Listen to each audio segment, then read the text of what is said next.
Okay, I'm back. I'm gonna try holding the mic this time to see how the sign, the sound quality goes. So this is gonna be the end of the second year single because I'm finally done. Chapters 21 through 24 plus the epilogue. So let's get right into it. So chapter 21, Stella comes over. If you recall, Stella is Sora's best friend. She brings over salad and tequila and says, "You need to get your life together." She's like, "You're still living in this condo that you bought with your ex husband. You don't really have a reason to stay here. You're still writing for this news column that you don't actually care about. Like, it's not like you're just doing what's comfortable." And she's like, "You need to take better care of yourself. And we're going to start with a salad. But because I know you're sad, we can also start with tequila." So Stella says, "You need to talk to Jack and get some closure because you and I both thought that he was okay. Like, he seemed better than all the other people that you've ever talked to. And you never gave him the actual opportunity to sit down and explain anything to you." And that's just kind of how it goes. That's literally how chapter 21 goes. It's kind of like a little complete self-help moment from your best friend, which love those moments. I love when your friends kind of come up to you, and even when it's like stuff you don't want to necessarily hear, but you know that it's coming from a place of love because they want the best for you. And I feel like it's a lot easier to take hard love advice from your friends than it is from your family. At least in my case, it is. Like, my friends could tell me, "Hey, dude sucks." And I'll be like, "Yeah, you guys are right." But if my mom said it, I'd be like, "You don't know him. You don't love him." And I don't know if that's just something wrong with the way my brain is wired. So, chapter 22 goes to Jack's point of view, and he's with his brother, the lawyer. He's got two brothers, I think, and for the most part, we've only ever heard about the doctor one that looked at Stella's swollen ankle. But he's got a lawyer brother, and he's like, "Hey, can you look at this contract? Because, like, what the hell? Why is Mal and her family owning the business that I'm renting from? I never even saw it on the documentation. Is there any way for me to get out of leasing this little storefront for his bakery?" And his brother's like, "Nah, it's ironclad. If you have to get out of here, you would have to pay a year's worth of rent." And he's like, "But they did really get you because nowhere on here does it say that it's owned by the Star Company," which Star is Mal's last name. And it's kind of like Paris Hilton. Essentially, that's who she's kind of reminding me of. Like, kind of like a ditzy blonde who just kind of portrays herself as whatever. But Mal actually has a lot of issues that they kind of glimpse over. Like how her parents never really cared about her and how she does things for attention because they just kind of throw money at her just to get her to leave them alone. So that's kind of like a short glimpse into her life. They don't really flesh it out super hard, just enough for you to get general ideas of why she is kind of the villain that she is. Um, but his brother's like, "Have you thought about maybe just telling Mal you don't want to be with her?" And Jack's like, "I have." And his brother's like, "Have you actually told her that? Or have you just been stringing her along, hoping to like torture her for everything she did wrong in your relationship?" And Jack sits there and he's like, "I guess maybe I did kind of bring her along to torture her because, like, we slept together when I was in a bad place after we got really drunk. And I just kind of never cut it off." And he's like, "But that was all subconsciously. I guess I just assumed it was over." So he's like, "Okay, I need a clean break." So he asks Mal to meet him at a coffee shop, and he meets her there, and he's very stone faced, and he's like, "It's over. It's never gonna work again." And Mal, for the first time, doesn't seem as delusional as she usually does when she pops up in these chapters. And she's like, "Oh, you're serious? Like, it's really over?" And he's like, "Yeah, I don't really want anything to do with you. That ship has sailed." And she's like, "I really messed it up, huh?" Because she's like, "You're the only person I've ever met who actually cared about me and my feelings and my thoughts, and I messed it up by sleeping with my brother-in-law." And she's like, "My sister won't even talk to me." And we're just like, "No, duh, your sister won't talk to you. Slept with her husband. I wouldn't talk to you either." Um, but she's just like, "Why am I such an awful person?" And he's just like, "I don't know if I necessarily think you're an awful person," but he's like, "I think you need to work on being a good person." And she's like, "So what happens if I mess up and be a bad person again?" And he's like, "Everything's always about trying. So say you mess up something and you get up and you try again to go after what you were doing right the correct way, which is pretty solid advice and also what I think is common sense. If you're trying to do something, you're gonna mess up and you're gonna have to pivot and try to do it a different way. So I don't know, maybe just because she wasn't raised by her parents that she just coming off as dumb. But yeah, she's like, okay, well, I concede. We're not together anymore. I guess I'll sell the place and not be in your life. And that ends chapter 22. Chapter 23, Sora decides that she's going to apologize for Solo February with another article. She does like a little, like a heart to heart, like, hey, I'm only human. Um, I understand that you guys are mad at me. Humans make mistakes. She's like, but my heart hasn't been in this job for a long time. Like, I pitched this on a whim. I never really wanted to do it. Like, this isn't something I'm passionate about.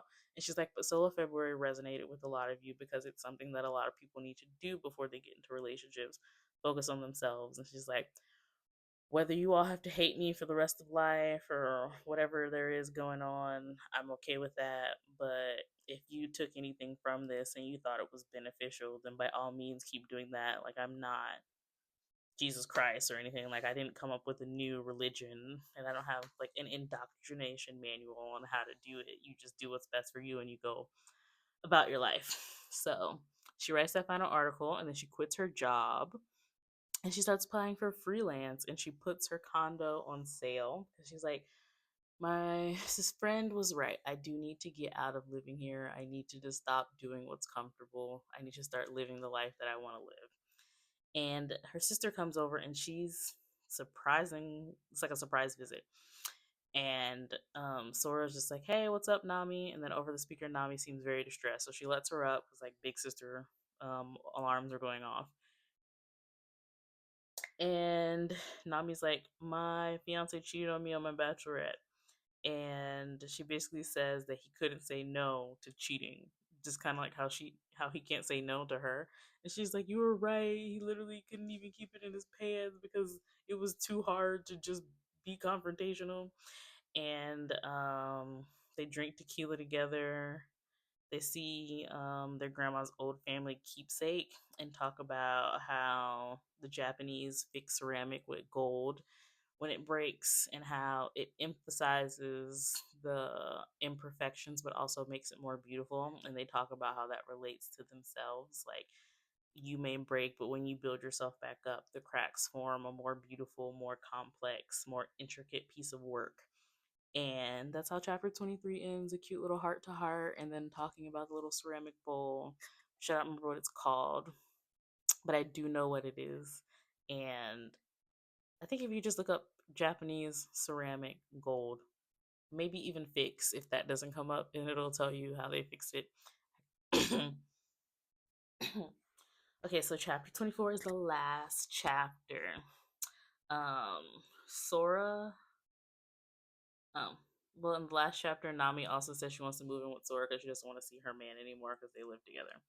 And that's just kind of like how chapter 23 ends. And then back to chapter 24, it's the last chapter. Sora's back to the grocery store. It's almost full circle because I think it kind of starts off at the grocery store when she meets Jack. And she's doing better, she's eating better, and she's taking her groceries back. And she sees the for sale sign and she's like excited about it because she's like, I'm finally going to get out living here. I'm starting something new. And while she's like making her way to her condo, Mal pops up and she's like, are you Sora? And she's just like, yeah. And Mal explains everything like that happened. He's like, I've been stalking him. I basically alcohol poisoned him so he'd sleep with me. I cheated on him. I bought the building behind his back. I actually just sold it. And she's just like, I'm just trying to be a better person. And he's not the right person for me, but I think he might be the right person for you. And she's just like, I'm just trying to make things better from what I already made worse. And she's like fumbling through it the same way I'm fumbling through these videos. And Sora just kind of, I guess she's like, okay, thanks for letting me know. And then Mal leaves like, okay. I guess I tried. And she leaves the folder with her that has like all the documentation for when she bought the building and how she just sold the building. So Sora takes it up to her sister, and her sister looks at it and she's like, "Yeah, it looks like it's all pretty legit. Like he wasn't lying to you about anything. And like when he slept with Mal, you guys weren't even aware of each other like as adults. So it's not even that serious." And it makes Sora feel bad because she's like, "Jax hasn't been lying this whole time." And on the documentation, it says the name of the building and like the address. So she runs over to where Jack's bakery is, and um, his name is Jack Man, and I think the name of the bakery is called Man Bakes, which I think is funny. And she goes there, and it's all papered up the same way like a new storefront is right before it opens, like when they're still doing construction and making everything pretty and accessible to the public. So she knocks on the door frantically and no one answers. She's like, "He's got to be here. Baking's his life. He's got to be here." He opens the door and she goes inside and it's very cute. She's and they basically like make up. He even has like a bacon section just for her, like bacon is love or something dumb and corny like that. And they make up and they both say "I love you" and they kiss, and that literally ends chapter 24. Like a cute little Hallmark ending. But there is an epilogue. Epilogue is also very cute and satisfactory. It's a year later from when they started dating, and Jack and Sora have been living their best newly dating life. They call it like the newlywed phase. And he's like, "We're going somewhere for Valentine's Day." And he takes her to their childhood elementary school and they sit on the swings, and he's like, "I got you this Valentine's." And it's literally like an exact replica of the one she had in elementary school where all the Valentines got stolen, and they said that Jack did it but he didn't do it. And he's just like, "I just thought because this was the first bad Valentine Day you had that we could recreate it and make it the best Valentine's Day you've ever had." And she's really like choked up. It's got like all these like old Valentine's Day cards from when they were little. He said he bought them on eBay. And it's very cute. Like he's putting in a lot of effort. And effort is, I think, what a lot of people want in relationships nowadays, instead of just kind of like, "Hey, took you to the park. Hope you like it." But like thought and like, "I planned this," and all these other things. And the Valentines, I think he said he went to a couple of people to see if they would sign them, but he could only get in touch with like her old best friend. And then he even got her current best friend Stella, even though they didn't go to the same elementary school. And all of the Valentines are super sweet. They're just like, "When did Jack get so hot? Good job, girl." And then her best friend's like, "This one's a keeper. Like, he's definitely putting all this effort for you." And she's going through all the Valentines and she's just like, "Where's the one from you?" And he pulls out one and it's got like a bee, because I don't think I ever told y'all this, but on the yearbook, the last yearbook thing he signed for her when they were in elementary school, he said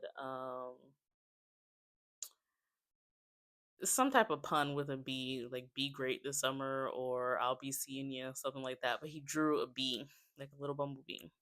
And in this Valentine's Day, he put, "Will you be my wife?" And there's got like a ring attached to it.